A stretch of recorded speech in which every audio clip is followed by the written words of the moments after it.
All right. Well, my first point is that space is fake because it has to be. It would violate a natural law of thermodynamics. Conspiracy Cats has recently stated that second law of thermodynamics only applies to energy and not matter. Einstein showed us light and matter are just two axes of the same thing. Matter is just frozen light, and light is just matter on the move. Albert Einstein's famous quote says, energy and matter are two sides of the same coin. I think everyone has heard E equals mc squared. Now below is a quote from entropy.edu//entropy is simple. In classical thermodynamics, it is viewing entropy increase as an increase of the dispersal of energy from localized to spread out at a given temperature. Then you have molecular thermodynamics, the system for which there are fewer accessible microstates. Okay, so gas pressure into a vacuum, mixing of ideal gases, diffusion, effusion, coagulative effects, and osmosis each fundamentally involve an increase in entropy. Due to the increased dispersion of energy with no change in total energy, in the case of the ideal substances, due to the greater number of basically high pressure systems move to low pressure systems, we can't have a pressurized atmosphere without a container, and the container definitely can't be a vacuum. That's my argument. Okay, thank you. CC, do you want to respond to that? Yeah, absolutely. There's two things I want to show, if possible. Craig, are you there? Yep, ready and waiting. Can you bring up slide 45, please? And I'm going to need that video link that I tweeted you as well, the last video link I sent you. Okay, bear with me 1 sec. I'll get slide 45. So Nathan, while he's doing that, my argument, what I was going to wanted to mention before, but it's suddenly become really relevant, is that a lot of people believe that you can't have a gas pressure next to the vacuum of space because they totally misunderstand what the second law of thermodynamics is, or they just hear people like Nathan Oakley or Quantum Eraser rattle off, the kind of stuff you just said there. So just to make sure we're on the same page, because if you're running the largest internet, if you're running the largest Facebook group on the internet, and you're telling people that the second law of thermodynamics says that it's impossible to have an atmosphere, you must be really familiar with what these terms mean here, because anybody with a fundamental understanding of entropy will be able to tell me straight away what those terms mean. So just to show everybody that you have that understanding, can you just tell me what those terms mean there? You mentioned microstate. Can you tell me what it means? A macrostate, a Maxwell's demon. They are fundamental basics of entropy. Can you just please tell me those? Yeah. What I stated, microstates is like gas pressures and liquids and stuff that can move around. Macrostates are like solids. So unless you manipulate them, they're not going to just increase or decrease in entropy. I'm not exactly sure what Maxwell demon is, or pretty much what your argument is. You want me to define things? Really just define these and state your argument. So go ahead, state your argument. What is it? Well, I will show my argument, but I think the first point is if you did have a good grasp of entropy, those would be extremely basic concepts for you to define. So really, what I'm making this argument for the people who are watching and the people in your Facebook group and the people who are considering flat Earth, to try and show them that literally you don't have an understanding of entropy at all, which is why when I've given you the basic terms of entropy, you cannot in any way explain what they mean. But I have got a video clip here. There's only 50 seconds of it. And this is going to explain quite well the point you brought up. And I'm sure with your brilliant understanding of entropy, you'll be able to explain why this explanation is wrong. Craig, can you play that clip from 8 minutes 50 to 9 minutes 40, please? Are you there, Craig? Yep, so I'm just getting that loaded up for you. Bear me 1 second. Oh, sorry, yeah. So 8 minutes 50 to 9 minutes 40. And then we'll assess your understanding of entropy based on your reaction to this clip, Nathan. Are you here to see what I understand, or are you here to make an argument? What's your evidence? Like, how far in? Just here to question me about what I know. Well, I think it's important to assess. I think if you are, the owner of the largest flat Earth Facebook group on the internet, and you're making claims that entropy says it's impossible to have an atmosphere, then you have to demonstrate you've got some understanding of entropy. And I think if I can show you've got literally no understanding of entropy, then your entropy argument flies out the window. And it's a ridiculous one. So, yeah, I am going to hold your toes to the fire, and I am going to make sure that you can show people you've got a basic understanding of entropy. Watch this video. Does entropy include matter and energy, or is it just energy? Just watch the video, and we'll come back to it afterwards. Just need to make sure the audio's on. From 8 minutes 50. Equilibrium is, by definition, the one with the most... 8 minutes 50. And dynamic equilibrium. Okay, so the macro state that defines thermodynamic equilibrium is, by definition, the one with the most microstates, which also means the maximum entropy.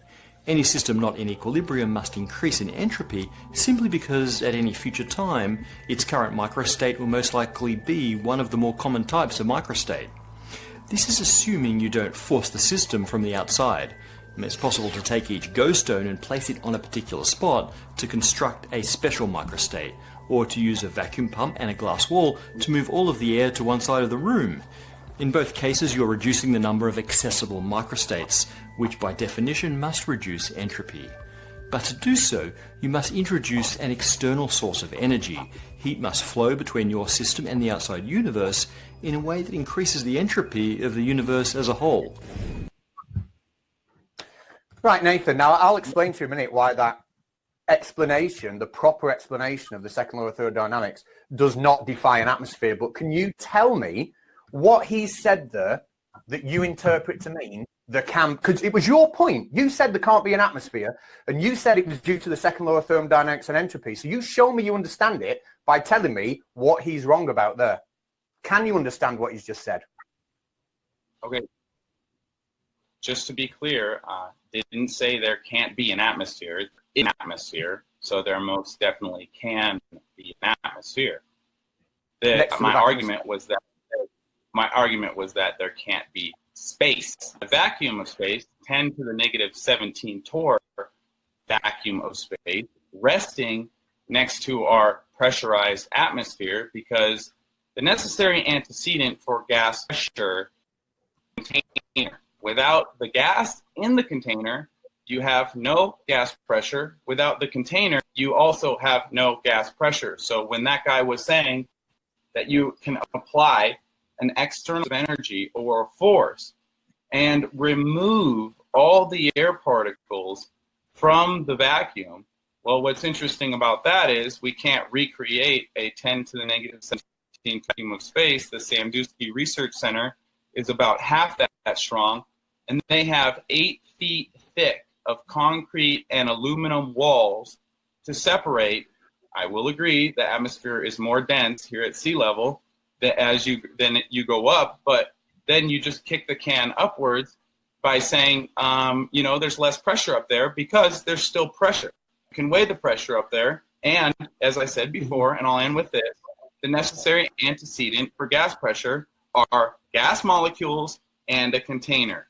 No container, no gas pressure. So second law of thermodynamics does apply to energy and matter. I just went over it with classical thermodynamics and molecular thermodynamics. And I don't understand what your argument is other than, trying to say I don't understand it. Can you demonstrate gas pressure without a container? And I think that's your problem. I think what I'm showing here is I've asked you a very specific question, and I'm going to ask it again because I want to make it really clear to everybody who's watching what my question is and how you're going to dodge it. I want to make this very clear. My question to you is, can you explain what that guy said that was wrong in the video? Do you understand what the term macrostate and microstate actually mean? Because if you don't, you clearly do not understand entropy in any way, shape, or form. Now, I can give you the explanation of what he said. I can put it into more simple terms for you, but I can guarantee, and anybody watching that video understands entropy now, can guarantee that he's not saying you can't have space next to a vacuum. He is saying that as long as we have this exchange of energy, and he even talked about heat being radiated off, etc., there's no barrier whatsoever. I mean, I could go into more detail, but I want you, because you are claiming to vulnerable people on the internet that the earth is flat, and one of your pieces of evidence for this is that entropy tells us we can't have an atmosphere next to space. And yet when I press you, you're dodging explaining to me the simple basics of entropy and thermodynamics. Tell me what microstate is. Tell me what a macrostate is. Show me you understand. Tell me what he said wrong on that video. Tell me now what he said wrong on that video. Tell me why what he said means we can't have an atmosphere next to the vacuum of space. Can you do that? On the video. Don't tell me about some place that's got aluminium and concrete. Tell me about the video. Show everybody in the chat you understand thermodynamics. Off you go. This is where we run into the dogmatic problem the religion of heliocentrism has become, to where conspiracy cats, who apparently was a teacher for like decades, just considers some dude on the internet to be some Delphic oracle, and his explanation is scientific evidence for his assertions. Now, I just can end this right here, period. I don't need to give you every definition in the book. You don't need to question me on my understanding of everything. Can you demonstrate, because science is observation, hypothesis, and experiment, can you demonstrate gas pressure without a vacuum for the without asserting your religious belief about what the sky is and what the atmosphere does? So let's just revisit, right? You are telling, because you've not answered that question one bit, and I will move on in a second, but you can shrug your shoulders, but essentially you have said that the explanation for the second law of thermodynamics means we can't have gas pressure next to a vacuum. You have invoked the explanation. All I'm doing is correcting your explanation, and you clearly, everybody's watching us, 2,000 people in the chat watching, and everybody can see you have no idea what the second law of thermodynamics is. Now, we will move on, but I've made my point that you can't argue entropy anymore because you don't understand it. Essentially, I will tell you why we can have that atmosphere next to a vacuum, and that is because the gas particles have done that much work against gravity and radiated off that much heat as they go high into the atmosphere that the difference in energy between the high level of the atmosphere and the vacuum of space is very low, and it's not big enough to stop gravity being able to hold those particles towards the Earth. You've got to have big differences in energy for work to be able to be done, and that difference in energy just doesn't exist. Those particles aren't moving, if you like, fast enough for this to happen. So Nathan, this changes, because you were talking about pressure. As an extension to your question, and you mentioned pressure, what is gas pressure? Tell me what causes gas pressure. Tell me the mechanics of it and why that means we can't have an atmosphere next to space. Show all the people that are listening to you that you understand the science. Show them you've got that understanding. What is gas pressure? Okay, so I asked you to demonstrate gas pressure without a container, without asserting your religious belief about what the sky is and what the sky does. And you said, quote, I will tell you. Okay, so there is no science, there's no experiment, there's no demonstration. It's just words of conspiracy cats telling us how the universe works. Okay, now I will take the second law of thermodynamics in a different way, from a different definition. Entropy of an isolated system consisting of two regions of space, isolated from each in thermodynamic equilibrium in itself, in equilibrium with each other, will, when the isolation that separates the two is broken, so that the two regions become able to exchange matter or energy, tend to increase over time, approaching a maximum value when the jointly communicating system reaches thermodynamic equilibrium. So that's the second law of physics. You asked me to define gas pressure. Gas pressure is easily defined.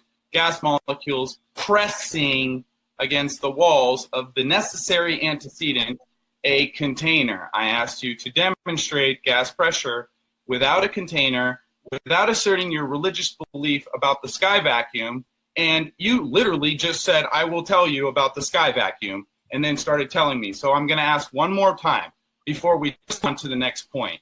Can you demonstrate, show me, gas pressure without a container, without in the sky vacuum, conspiracy cats. Sure, no problem.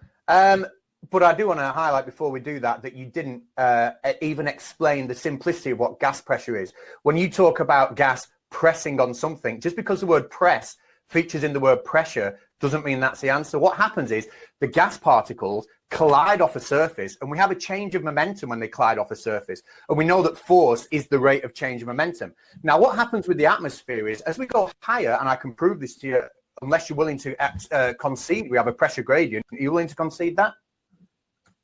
Of course, we have a pressure gradient. Right. So hydrostatic is a good example of why we have pressure gradients. Same thing when you go under, the pressure increases. That doesn't mean you can have gas pressure without a container. I'm still waiting for you to demonstrate that. If you can't, just say, I can't demonstrate it, and we can move on. Well, we can. I'm about to show you, because when you say gas pressure without a container, you're talking about differences in pressure. For pressure to exist, these particles, like I said, they are bouncing off a surface. But if you look at here right now, here, right on my screen, what are these particles bouncing off right now that are right here? They're not bouncing off anything until I put an object in that space, and then they can collide off it, and I can have that change of momentum. And they'll give me, at my altitude, about, 14.7 psi. So when you say demonstrate gas pressure without a container, what you're really asking is a question that doesn't really have any legs or understanding to it. You've just admitted that we have a pressure gradient. And the physics perfectly predicts and explains the pressure gradient. As we get higher up into that atmosphere, less particles have been, as predicted by the Boltzmann equation, less particles have been able to get that high in the atmosphere. They've radiated off so much heat into space that they are moving massively slowly. So we have less collisions, we have lower energy collisions, and the pressure drops to eventually zero when we reach space. So my question to you is, if you're going to ask me, show me gas pressure without a container, why are you acknowledging that we have different pressures without a membrane down here? Like, why can I climb a mountain and suddenly have a lower pressure?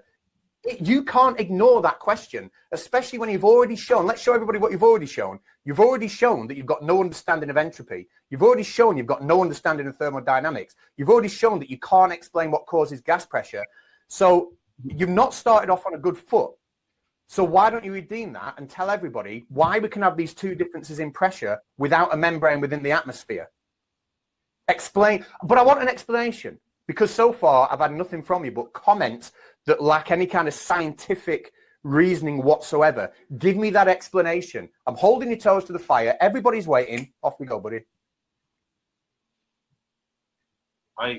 This is the third time I'm going to ask you to demonstrate gas pressure without a container. Again, you just started talking about the atmosphere and then asked me a question. So can you just concede? Because literally, we could just move on to the next point. Can you demonstrate without talking about the atmosphere for a third time? Okay? Without your religious assertion of the sky. Demonstrate gas pressure without a container, conspiracy cats. Yes or no. Show me the demonstration if you have it. And then we can evaluate. All right, I tell you what, Nathan, Craig, can you play? Yep.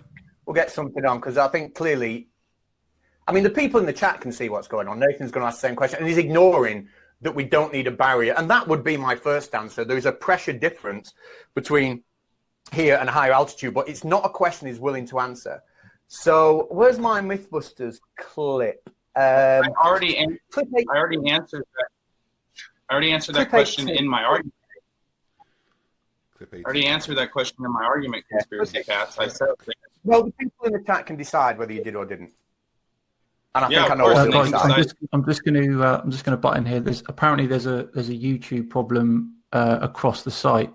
People can't log in and things like that, so we may get interrupted. The chat's crashed as well. But there is 4,000 people watching still, so we are still going. If you can wrap this one up within the next couple of minutes, that'd be good. Thank you. Yeah, brilliant. We can wrap it up in 10 seconds. Can you demonstrate gas pressure without a container? Nathan, how many times do I need to answer that question and tell you, yes, we simply have the differences in pressure at low altitude and a high altitude, and there's no membrane between them? How many times? Tell me why that's not good enough. You explain to me using your scientific understanding, rather than just repeat again, show me gas pressure without a container, which is all you're doing. Explain to me why that's not good enough. Why is that not good enough? I want an explanation. Yes, I will. Well, I'll explain it by giving you the definition of gas pressure. And you guys can all look this up yourself. Gas pressure is defined as the body of the molecules in the gas bouncing off the walls of the container. Now, if you don't have a container to gas pressure, entropy will take place, which is the higher pressure system moves towards the low pressure system. I have videos on my channel of MIT professors stating, without a barrier and a vacuum next to pressure, the gas fills the space rapidly. So that's why the heliocentric model cartoon, there are no real pictures from space of the Earth or South Pole or the solar system or even the sun or satellites. Google this stuff yourself, guys. But they have to fake it, violate the second law of thermodynamics. Conspiracy Cats hasn't demonstrated gas pressure container. We'll wait for the video. But yeah, I'd love to move on because I've asked times and he just keeps asking me questions. And I'm just saying, what's the science? What's the experiment? And I'm waiting for it. If we don't have it, just move on. We can move on to the next point, but I'm going to summarize very succinctly for everyone watching just what has happened, just so you're not getting away with this. I have asked you to define the most simple, basic terms related to entropy and thermodynamics, and you couldn't do it, and you showed everybody that you have no understanding of entropy and thermodynamics. We've shown that. I asked you to explain to me what causes pressure, and you just used the word press.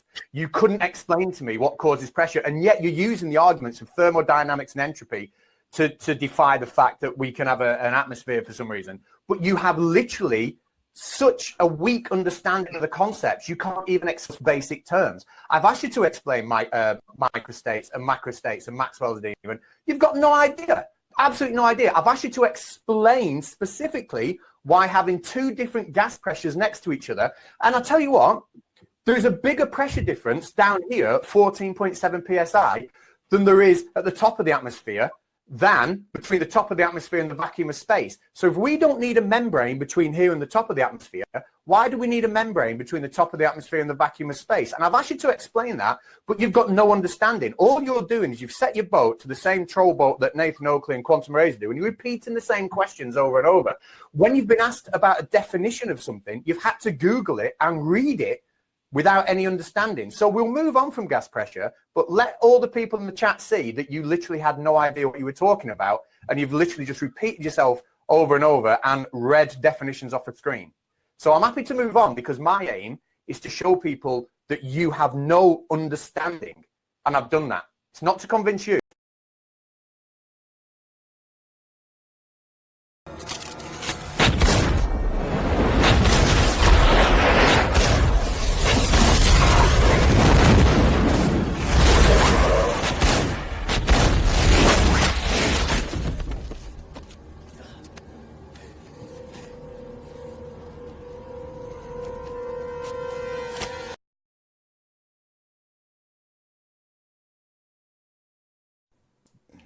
There we go, perfect.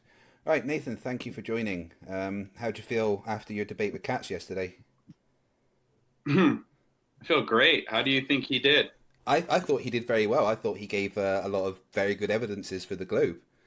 I mean, I know you don't accept the evidences because he can't physically demonstrate something there and then in that fashion. But, I mean, I don't think you could deny that they were evidences for the globe, whether you agree with them or not. Well, if you can't demonstrate them, then you don't have any scientific evidence. I mean, there is lots of demonstrations of gas pressures without containers. Teams already said to you about the sulfur hexafluoride. I mean, storm systems themselves are demonstrations of gas pressure without containers. Flat Earth, before you rattle off what you think are a bunch of evidences, can we just do them one by one? Yeah, I mean, that's fine, sorry. Anyway, just before we get started, just take a minute, introduce yourself to the people watching. Yeah, thanks. I appreciate that. Hey, if you don't know who I am, my name's Nathan Thompson. Email nathanppl at yahoo.com. My Instagram is The Globe is Flat, and YouTube Nathan Thompson, and I run a Facebook group called The Official Flat Earth and Globe Discussion. There's no cursing or insults allowed. There's 125,000 members, and we've been adding about 500 to 1,000 people a day ever since the Netflix documentary Behind the Curve came out, and the group member count doesn't go up. So I find that interesting. It's just more of the censorship against the flat earth because they don't want people knowing we're being lied to about where we live. Fair enough. I mean, interesting you bring up the documentary because I like using parts of that documentary as evidences, frankly. So what would you like to talk about? That's your problem. That's your problem, Fight the Flat Earth, is you don't know what scientific evidence is. Well, see, that is where we would thoroughly disagree. So do you say observations cannot be scientific evidence? Well, observations are observations. You're not empirically proving a cause of an effect, which is what the scientific method does. Well, so yeah, you can make observations all day long, but if you're not formulating a hypothesis with an observed natural phenomenon and conducting experiments where you manipulate the cause of that variable, then you're just making an observation. You're just taking a measurement. You were almost right. You were almost right until you said the manipulate the cause part, because the scientific method doesn't require you to manipulate the cause. Observing the cause is a perfectly acceptable thing to do. For instance, when we noticed perturbations in the orbit of Uranus, Let me just finish the thought, and then you can Fight the Flat Earth. When you say observe a cause, yeah, you observe the effect. Okay, right. Let me talk through my point, and then you can try and you say where you think I'm wrong. So we observed perturbations in the orbit of Uranus. So we formulated a hypothesis that there was another body that was having a gravitational attraction. We did some maths, made a prediction, and we experimented by waiting until the right time and looking in the point where we predicted that it would be. And lo and behold, it was. And that you cannot get more empirical than making an observation, using that observation to formulate a hypothesis and a prediction, and then clarifying that prediction with actual observations and evidence that it's happened. That is literally the definition of the scientific method. You don't need to physically manipulate the cause yourself, i.e. the independent variable. The independent variable can be something that's observed, or time, for instance. So Venus at that time, was that able to be observed anywhere on Earth? We didn't know that it was there. We made a prediction. Okay. Can I recreate that? Can I recreate that today? Absolutely. You could yourself monitor Uranus, and you could observe the perturbations in its orbit yourself. Then you could do the maths yourself and derive a location where you think another gravitational body would be. You could then do the observations and check in that place that you have looked to see if your prediction was correct. That is perfectly repeatable by anybody. You said we did this. When did you guys do that, Flight to Flat Earth? I haven't done this myself. This is how Venus was discovered. And but another thing is, I haven't done this myself. But science doesn't require everybody to do everything themselves. It's an observation that can be repeated by everything. Believe. Sorry? It just requires you to believe, right? No, absolutely not. You got to believe that they did it. Because I could do the maths to verify it, but I could. But the thing is, it's been done. It's been done many times, and it's been done many times. So why would I have to do it again? Because science doesn't require you to do every experiment yourself, because you'd never get anything done.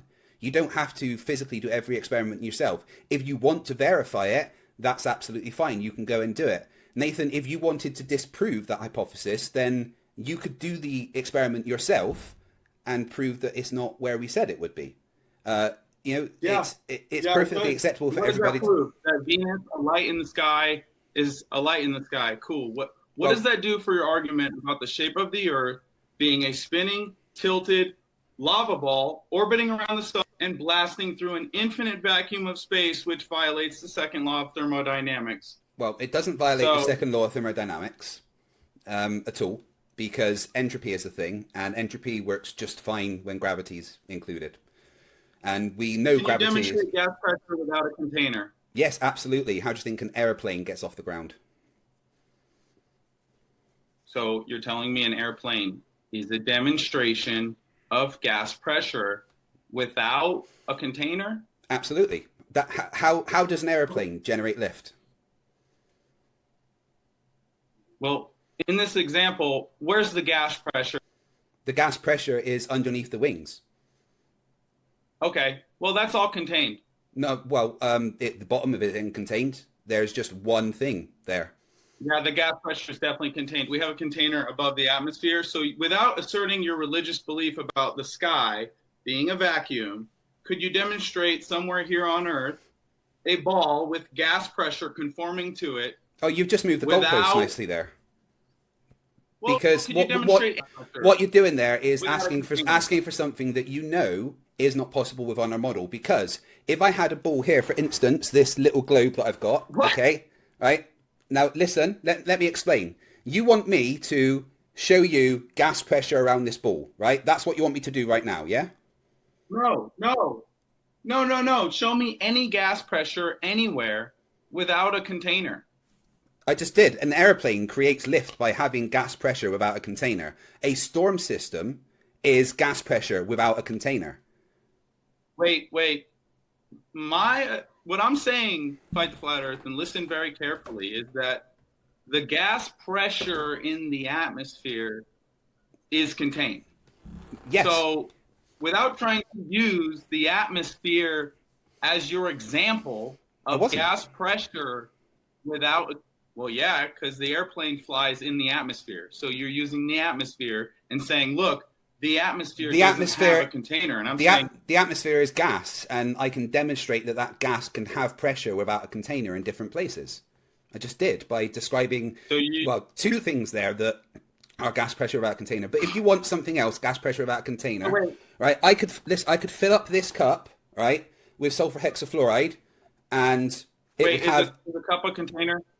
Well, my point is I can demonstrate it's not a container because it doesn't have a top, right? Listen to what I'm saying. All right, it doesn't have a top, okay? So it's not a container. Are we agreed on that? And you've done this? Could I see the video?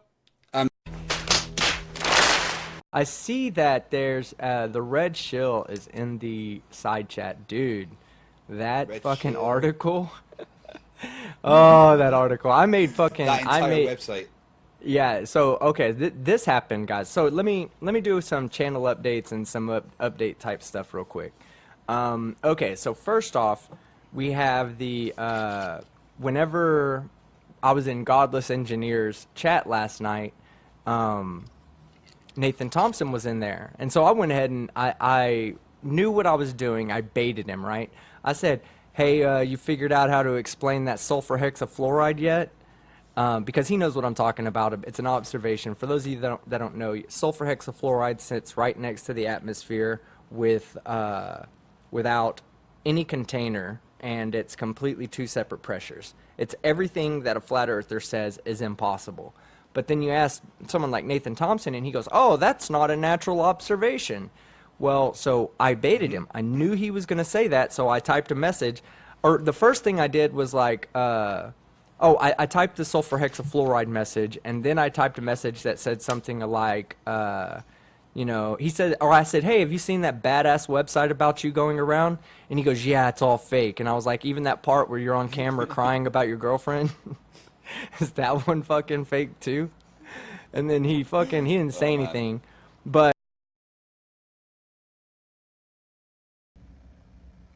And so like a week ago, out of nowhere, she starts telling me how she thinks it's biblical to start consuming blood. And I freaked out, dude. I freaked out. And I never had a girlfriend tell me she wanted to start drinking blood, right? That's when he was like, sulfur hexafluoride isn't fucking natural. And I was like, oh, sulfur hexafluoride isn't natural. Well, I guess is your laser observation natural then? Ba-dum-bum. Yes, demonic That's Davros. what he was trying to do it. Go ahead. Yeah. Oh, sorry, go on. I was going to say demonic Davros, $2 Australian dollars. Good day, Brunkle Team Skeptic. We'll get to Brunkle in a second, because Brunkle is a term that me and Aussie Globehead and demonic Davros. I think demonic Davros was the actual person who coined the term Brunkle.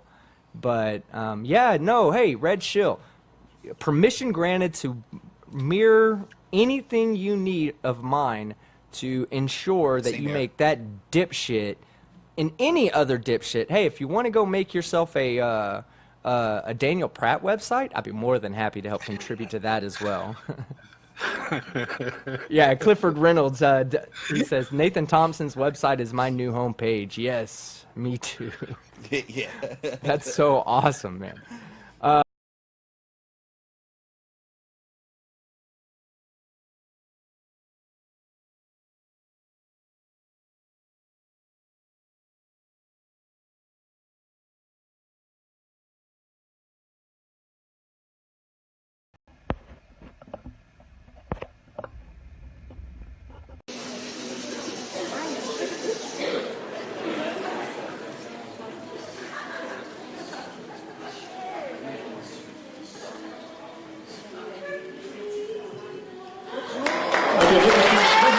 runter können wir gar nicht gehen. Genau, wenn ich Ihnen erkläre, gibt es eigentlich nicht mehr viel zu sagen. Er hat recht, also das Online-Bereich eingeführt. Außer das Material natürlich. Ja, wir haben also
I'm sorry. I'm sorry, I'm not...